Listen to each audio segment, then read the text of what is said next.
ఈ దినము మనము కొన్ని మాటలని ధ్యానించుకుందాం. ఈ యొక్క 112వ కీర్తన మీరు చదివినట్లయితే దేవుని యందు భయభక్తులు గల వాళ్ళని దేవుడు ఎలా దీవిస్తాడు, వారి ఎడల ఎలాంటి కృప చూపిస్తాడు, ఎటువంటి ఆశీర్వాదములు దయచేస్తాడని రాయబడిన మనం చూస్తాం. అలానే దేవుని యందు భయభక్తులు కలిగి జీవిస్తే నీ జీవితంలో అనేకమైన లాభాలు ఉంటాయని, అనేకమైన విషయాల్లో దేవుడు నిన్ను ఆదరిస్తాడని పరిశుద్ధ లేఖనమును తెలియపరుస్తుంది. ఈ దినము ఆయన సన్నిధికి మీరు వచ్చారంటే దేవుని యందు కొంతమంది భయభక్తులు కలిగి ఆయన సన్నిధికి వచ్చిన వారు ఉంటారు.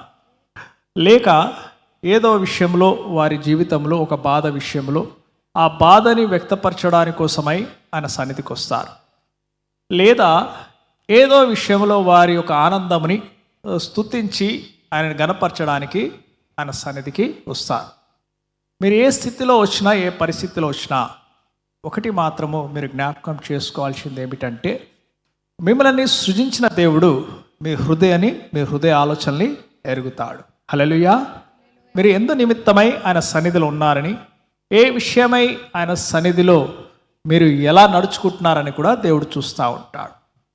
దేవుని యందు భయభక్తులు కలిగి ఉంటే అనేకమైన లాభాలు ఉంటాయని పరిశుద్ధ లేఖనములు తెలియపరుస్తుంది. భయభక్తులు గల వారి ఎడల అనేకమైన ఆశీర్వాదాలు ఉంటాయని జ్ఞాని అయిన సొలొమోను మహారాజు చెప్తున్నాడు. ఆయన ఒక మాట చెప్పాడు. ప్రసంగి గ్రంథంలో చూస్తే 12:13 చూస్తే ఒక మాట అంటున్నాడు, మానవాళికి చివరిగా చేయవలసినది ఏమిటి అంటే, ఏంటిది? దేవుని యందు భయభక్తులు కలిగి జీవించడం. ఒకసారి చదువుదాం. ప్రసంగి 12:13.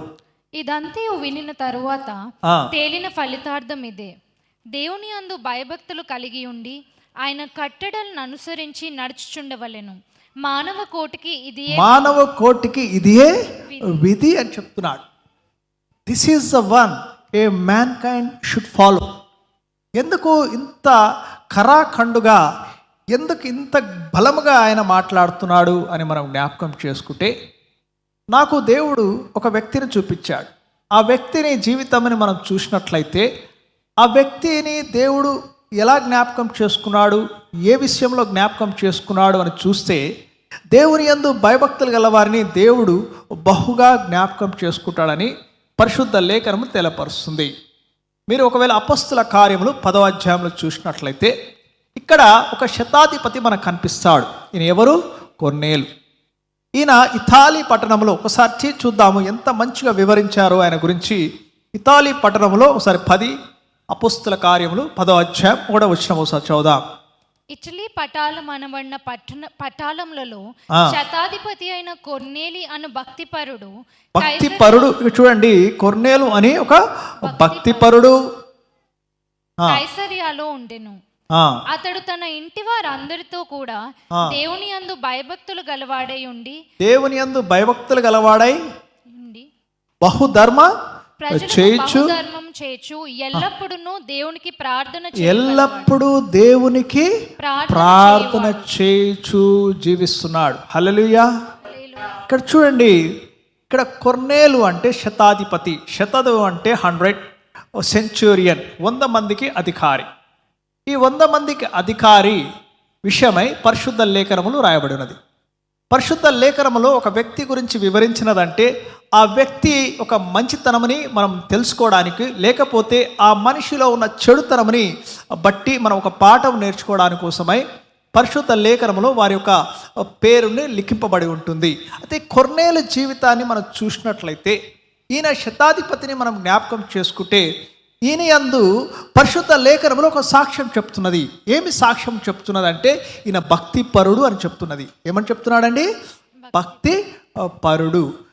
మనల్ని చూసినప్పుడు, మనల్ని ఎవరన్నా కలిసినప్పుడు నీ విషయమై ఒక సాక్ష్యమును చెప్పాలి అన్నప్పుడు నీ విషయమై ఏమి సాక్ష్యం చెప్తారు అని కూడా మనం జ్ఞాపకం చేసుకోవాలి. ద టెస్ట్ మనీ అంటాం.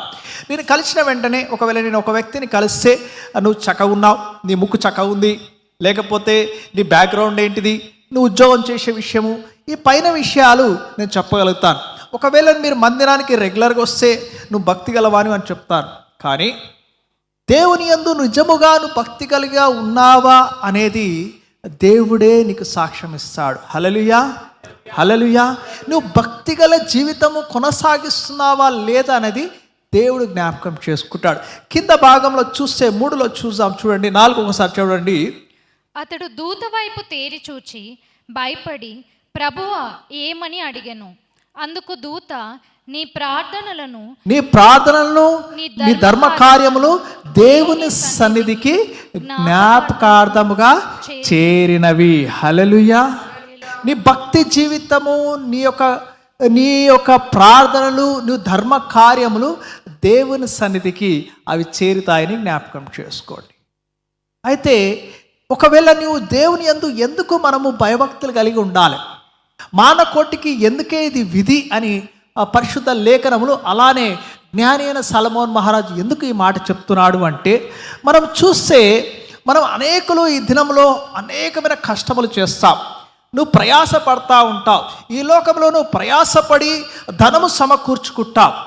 కానీ నీ ధనము సమకూర్చుకున్న దానికి నువ్వు అనుభవించాలి అంటే కూడా నువ్వు యెహోవా యందు భయభక్తులు కలిగి జీవించిన వాడే నీ చేతి కష్టార్జితమని అనుభవిస్తాడు అని బైబిల్ సెలవిస్తున్నది. కీర్తనలు 128లో ఈ మాట రాయబడింది. యెహోవా ధర్మశాస్త్రముని ఒకవేళ నువ్వు ఆనందించి దాన్ని ధ్యానించిన వాడు ఏం చేస్తాడంట, మంచి కష్టార్జితమని వాడు అనుభవిస్తాడు. హల్లెలూయా. నువ్వు దేవుని యందు భయభక్తులు కలిగి ఉంటే అది జ్ఞానమునకి మూలము అని చెప్తుంది. నీ జ్ఞానము ప్రతి విషయంలో కావాలి. నీ ప్రతి అడుగు జ్ఞానముతో నువ్వు వేయాలని నీకు ఆలోచన ఉంటుంది. మనుషులు ఆలోచనలు అనేకముగా ఉంటాయి, కానీ అది చివరికి మరణమునకే దారితీస్తుందని బైబిల్ సెలవిస్తుంది. యెహోవా తీర్మానమే స్థిరము అని పరిశుద్ధ లేఖనం తెలియపరుస్తుంది కదా. అయితే నువ్వు దేవుని యందు భయభక్తులు కలిగి ఉంటే అది మొదటిగా నీ జ్ఞానమునకి ఆరంభము అని పరిశుద్ధ లేఖనం తెలియపరుస్తుంది. హల్లెలూయా, హల్లెలూయా. ఇంకొకటి, నువ్వు దేవుని యందు భయభక్తులు కలిగి ఉంటే బహుధైర్యంగా ఉంటావు. ఏముంటావంట? బహుధైర్యంగా ఉంటావు. ఎందుకు నీకు బహుధైర్యం ఉంటుంది అంటే, నీకు తోడై ఉన్నవాడు నిన్ను విడవడు, ఎడబాయడు అనే ఒక నమ్మకం ఉంటుంది. నువ్వు గాఢాంధకార లోయల పోయినా కూడా నువ్వు ఏం చేయవంట, ఏ భయమునకి ఏ అపాయమునకి భయపడవు అని బైబిల్ సెలవిస్తుంది. హల్లెలూయా. దేవుని యందు భయభక్తులు కలిగి ఉంటే నీకు ఎన్ని లాభములో అని పరిశుద్ధ లేఖనము తెలియచేస్తుంది కదా. అలానే నువ్వు దేవుని యందు భయభక్తులు కలిగి ఉంటే ఇంకొక మంచి అలవాటు ఉంటుంది. ఏంటి తెలుసా? నువ్వు చెడుని ద్వేషించుకుంటావు. You hate evil. చెడుకి దూరంగా ఉంటావు, చెడు కార్యములకి దూరంగా ఉంటావు, చెడు చూపుకి దూరంగా ఉంటావు. ఈ లోక విషయమై నువ్వు దూరముగా ఉంటావు. హల్లెలూయా. నీ సొంత శక్తితోటి నీకు ఆ శక్తి నీకు సరిపోదు. ఒకవేళ దేవుని యందు భయభక్తులు కలిగి నువ్వు జీవిస్తే నువ్వు దేవునికి విరోధముగా పాపముని చేయవు. హల్లెలూయా. పోతీఫర్ భార్య యోసేపును పదే విసిగిస్తూ ఉంటే ఆయన ఒక మాట అంటాడు, అయ్యా నేను దేవునికి విరోధముగా పాపముని చెయ్యను అంటాడు. అని దేవుని యందు భయభక్తులు కలిగి ఉన్న వారికి పాపముని ద్వేషించుకుంటారని పరిశుద్ధ లేఖనములు తెలియపరుస్తున్నది. అలానే పరిశుద్ధ లేఖనంలో ఇంకొక మాట తెలియపరుస్తుంది. ఏమిటంటే, ఒకవేళ నువ్వు దేవుని యందు భయభక్తులు కలిగి ఉంటే ఆయన చేయబోయే కార్యములు, ఆయన యొక్క కవెనెంట్ అంట, ఆయన నిబంధన నీకు తెలియపరుస్తాడంట. హల్లెలూయా. నీకు జరిగే విషయాలు కూడా ఆయన దర్శనము ద్వారా నీకు బయలుపరుస్తాడు. నీ జీవితంలో కార్యములు కూడా దేవుడు నీకు బయలుపరచడానికి ఇష్టపడతాడు. యెహోవా యందు భయభక్తులు గల వారికి ఎన్ని లాభములు కలిగి ఉన్నాయో చూశారా?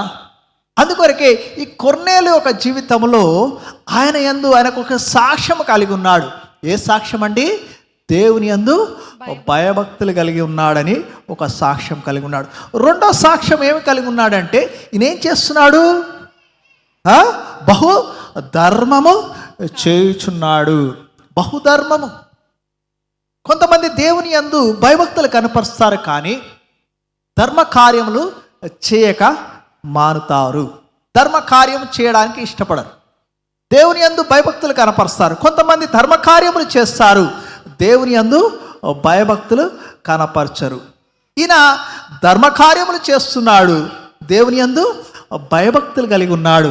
ధర్మ కార్యములు ఎందుకు చేయవలను అని మనం జ్ఞాపకం చేసుకుంటే, పరిశుద్ధ లేఖనములు నువ్వు ఇచ్చువాన్ని దేవుడు దీవించి ఆశీర్వదిస్తాడని బైబిల్ సెలవిస్తున్నది.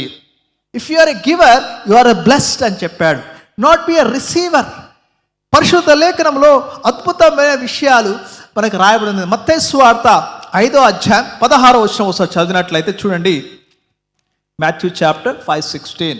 మనుషులు మీ సత్క్రియలను చూచి పరలోకమందున్న మీ తండ్రిని మహిమపరచునట్లు. చూడండి, మనుషులు మీ సత్క్రియలను చూసి పరలోకమందున్న మీ తండ్రిని మహిమపరచునట్లు వారి ఎదుట మీ వెలుగు ప్రకాశింపనీయుడి.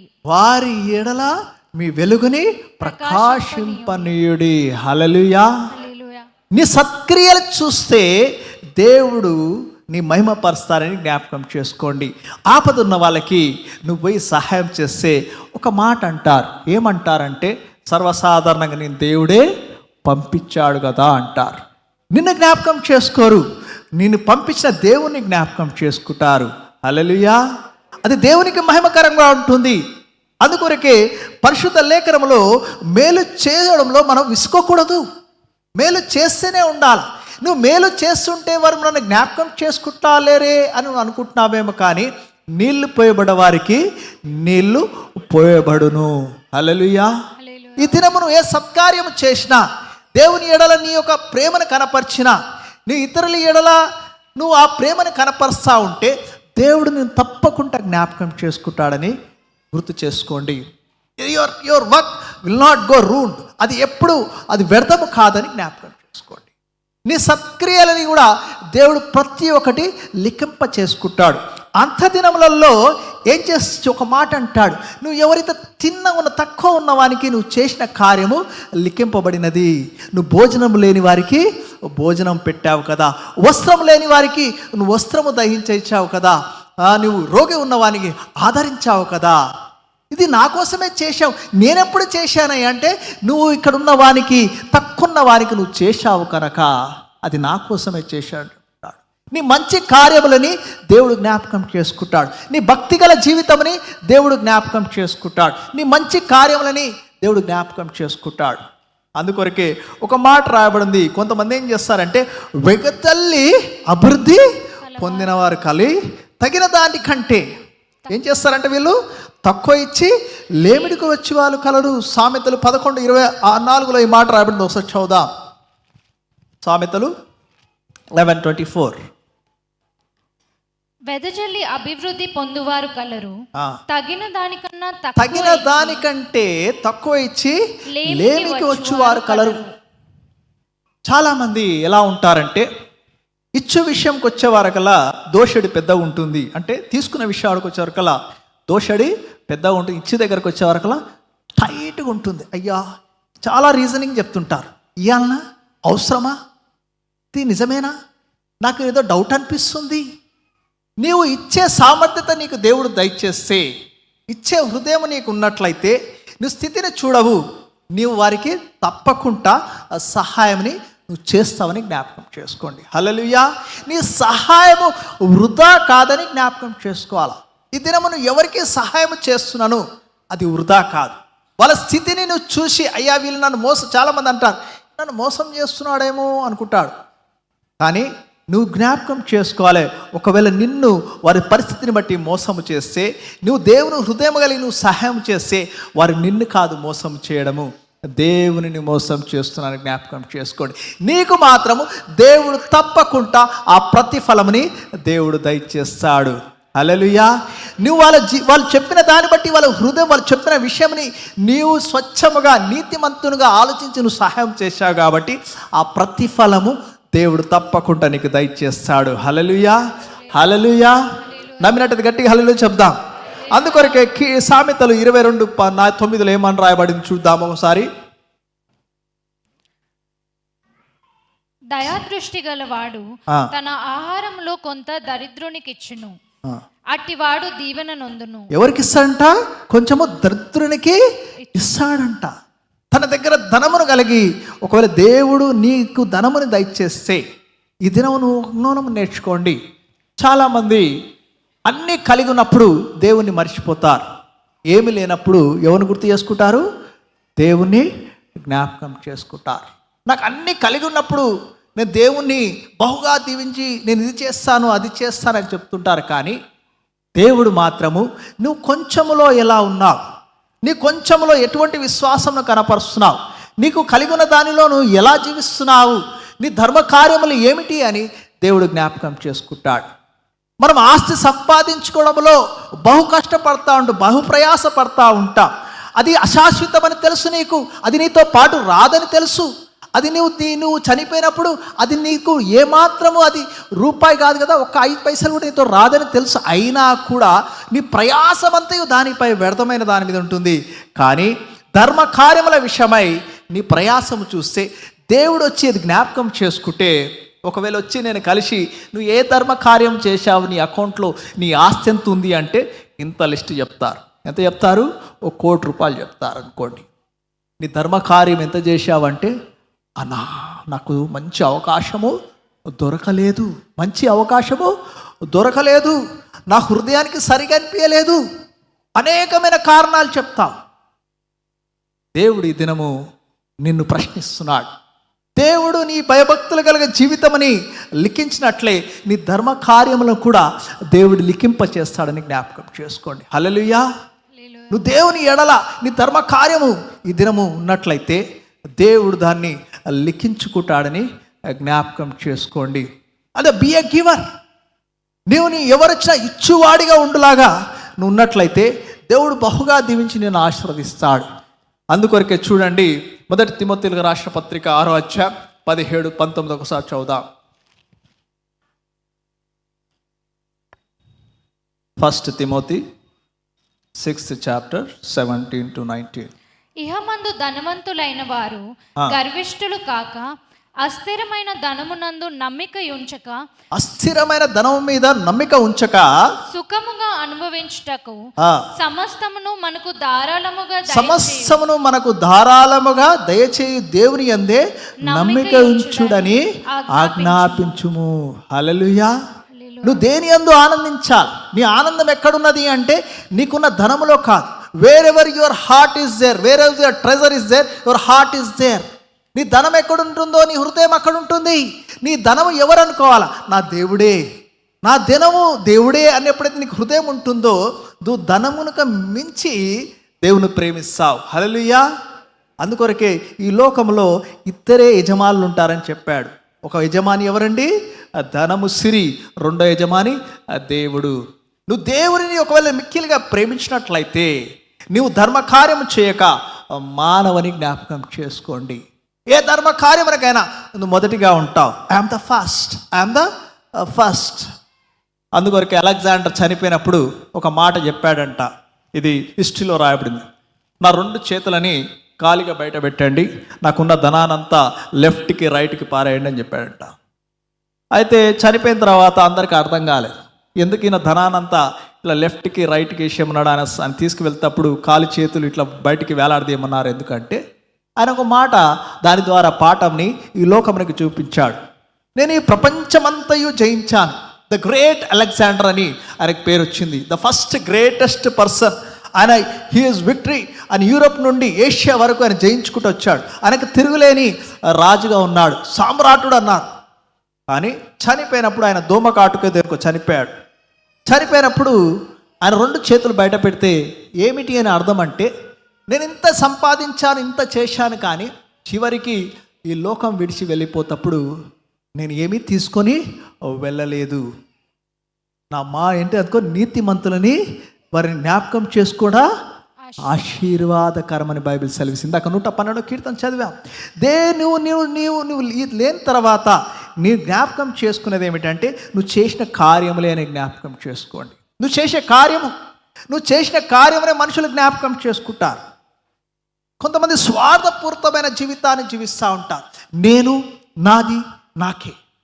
ఏంటిది ఇది? నేను, నాది, నాకే.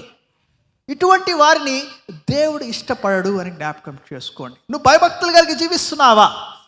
నువ్వు ఎంత భక్తి ప్రదర్శిస్తున్నా కూడా నీ జీవితంలో ఒకవేళ నేను, నాది, నాకే అన్నప్పుడు దేవుడు నిన్ను జ్ఞాపకం చేసుకోడు.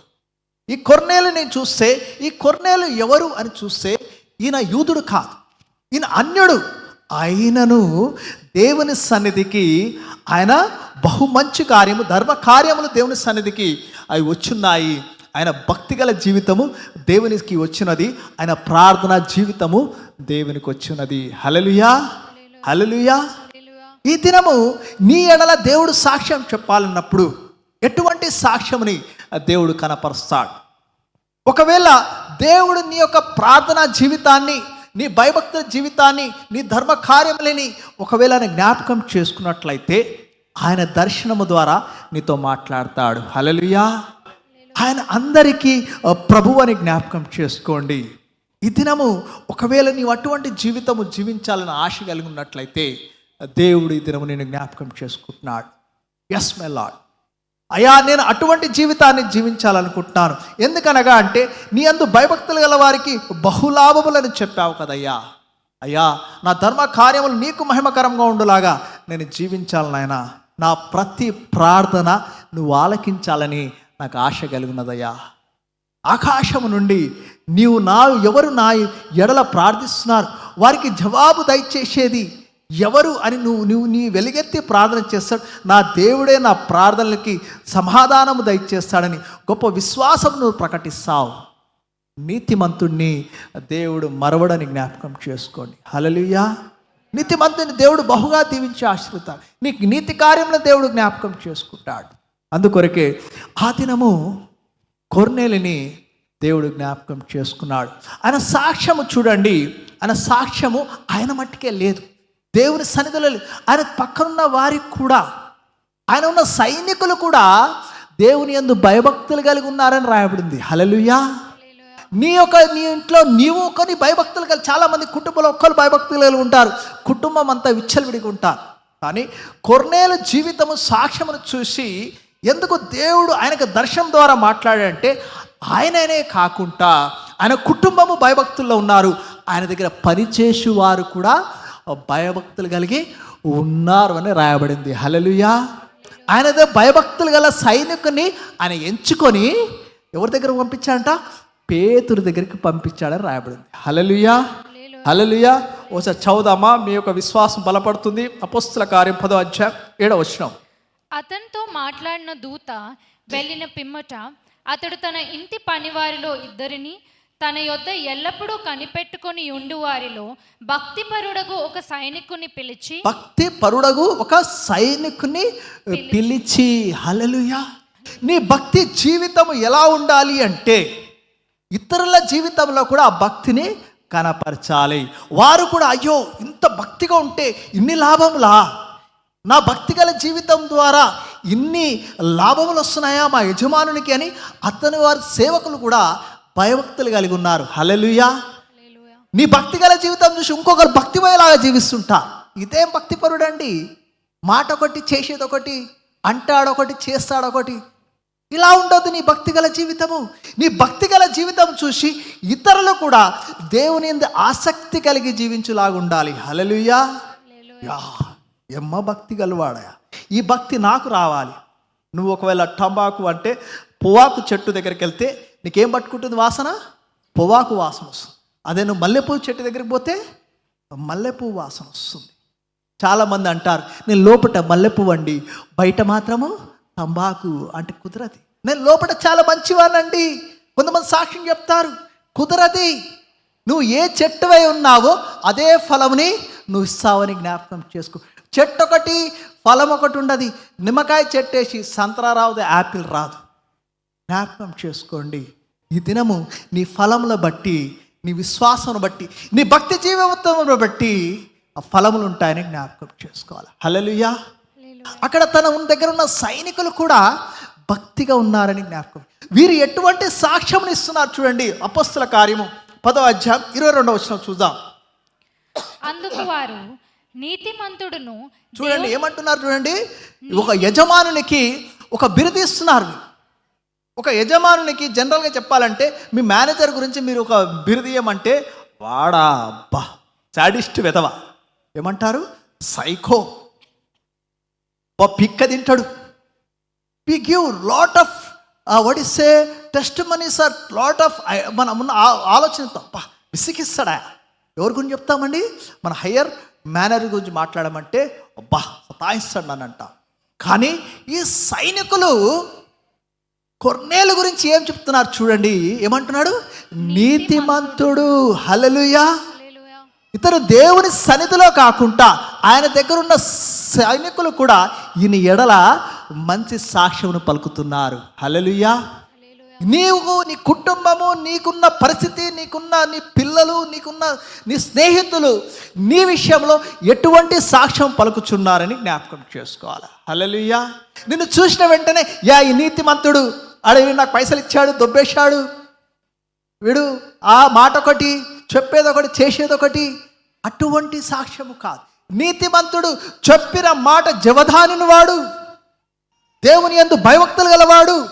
అటువంటి సాక్ష్యం ఇచ్చే ఒక హృదయం కలిగి ఉన్నావా? అటువంటి సాక్ష్యం ఇచ్చే జీవితం నువ్వు కలిగి ఉన్నావా అని జ్ఞాపకం చేసుకోండి. ఈ దినము కొర్నేలుని అలా దగ్గర పనిచేసే వారు ఏమంటున్నారు? నీతిమంతుడు దేవునికి భయపడువాడు. హల్లెలూయా. హల్లెలూయా. నీ కుటుంబంలో నీ భార్య నిన్ను చూసి నా భర్త దేవుని యందు భయము గలవాడు, భర్త భార్యను చూసి నా భార్య దేవుని యందు భయము గలది అని చెప్పే సాక్ష్యము చెప్పగలుగున్నామా? నీ పిల్లలు నేను చూసి అయ్యా నా పిల్లలు దేవుని యందు భయము గలవారు, భయభక్తులు గలవారు అనే సాక్ష్యమని కని ఉన్నామా? నీ యొక్క పర్సనల్ జీవితం బాగుంటే చాలు, నేనొక్కని పరలోకానికి పోతే సరిపోతుంది, మిగతా వాళ్ళంతా నాకు అనవసరము అనే హృదయం కలిగి ఉంటే నీ దగ్గర హృదయమైన హృదయం లేదని జ్ఞాపకం చేసుకోండి. దేవుని యొక్క ప్రేమ నీలో లేదని జ్ఞాపకం. నీ కుటుంబం ఎడల నీవు ఆశ కలిగి ఉండాలి. నీ కుటుంబం రక్షణ విషయమై నువ్వు ప్రార్థించాలి. ఒకవేళ ఇంకా నువ్వు వారి రక్షణ మార్గంలో రానట్లయితే నీ యొక్క ప్రార్థన జీవితంలో ఉపవాస ప్రార్థన ద్వారా వారిని మార్చుకోవడానికి నువ్వు సిద్ధముగా ఉండాలి. My prayers will for them for ever. అలా మారు వరకు నేను ప్రార్థన చేస్తాను. ప్రతిసారి వెళ్ళి విసిగించదు, నువ్వు మారు మారు మారు అని చెప్పకూడదు. It's not that. వారి విషయమై నువ్వు ప్రార్థించాలి, ఎడతెగక ప్రార్థించాలి. నీ ప్రతిరోజు నీ యొక్క జీవిత కాలము వారు మారు వరకు ప్రార్థించాలి.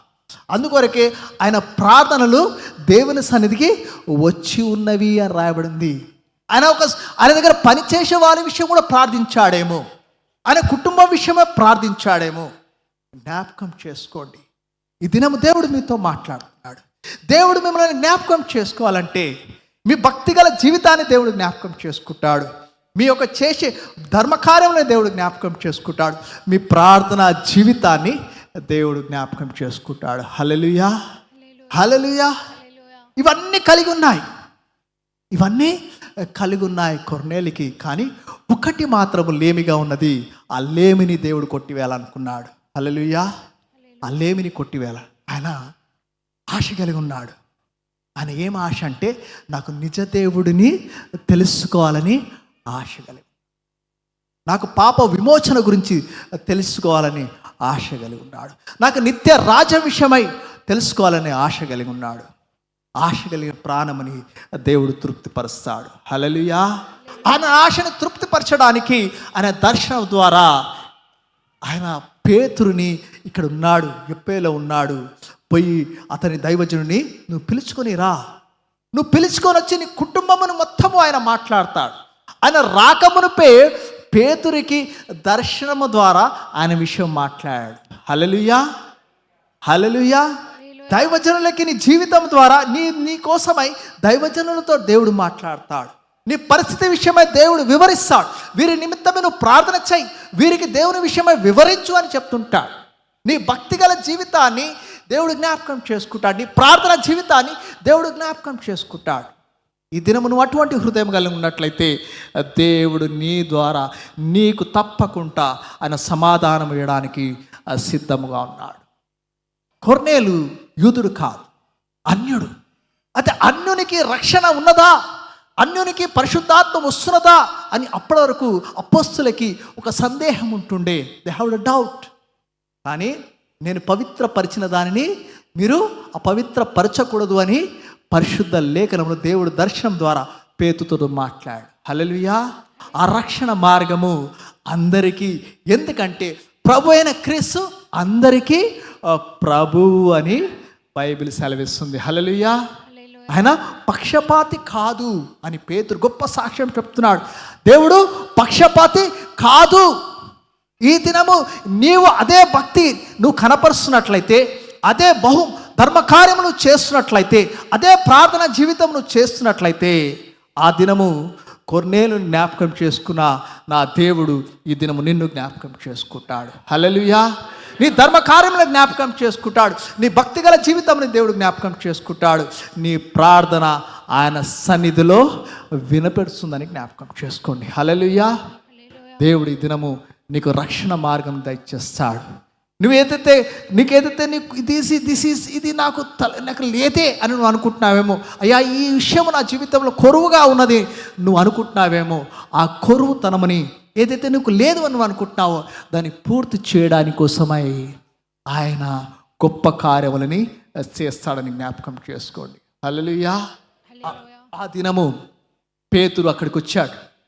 వచ్చినప్పుడు ఆయనలో ఉన్న ఆతృత చూడండి. కొర్నేలులో ఉన్న ఆయన ఆ శతాధిపతిని చూసినప్పుడు నాకు చాలా వండర్ అనిపించింది. ఆయన ఇంటంతటి వారిని అందరి సమకూర్చాడు. నాకే కాదు రక్షణ, ఈ యొక్క గొప్ప సువార్త నాకే కాదు, నా కుటుంబం అంతటికి కావాలి, నాకున్న వారందరికి కావాలి. అటువంటి హృదయం కలవాడిని దేవుడు తప్పకుండా జ్ఞాపకం చేసుకుంటాడని ఈ దినం పరిశుద్ధ లేఖనం సెలవిస్తుంది. హల్లెలూయా.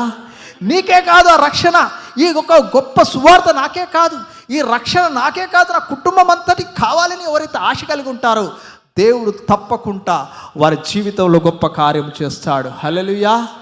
హల్లెలూయా. అప్పుడు ఏమైనది? పేతురు వచ్చి వివరించాడు.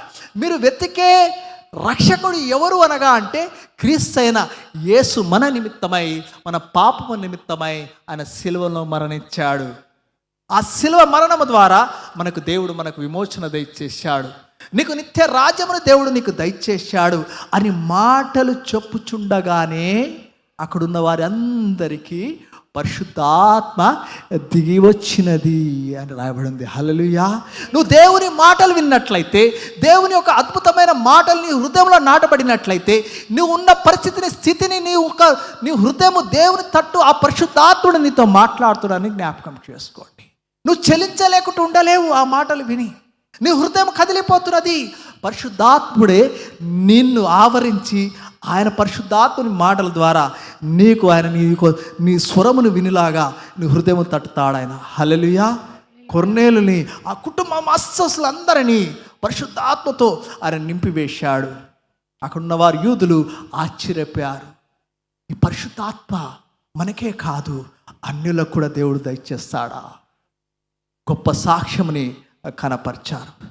ఆ సాక్ష్యము ఈ దినం ఒకవేళ అటువంటి హృదయం కలిగి మీరున్నట్లయితే ఆ పరిశుద్ధాత్మ దేవుడు మీ మీద కూడా రావడానికి సిద్ధముగా ఉన్నాడు.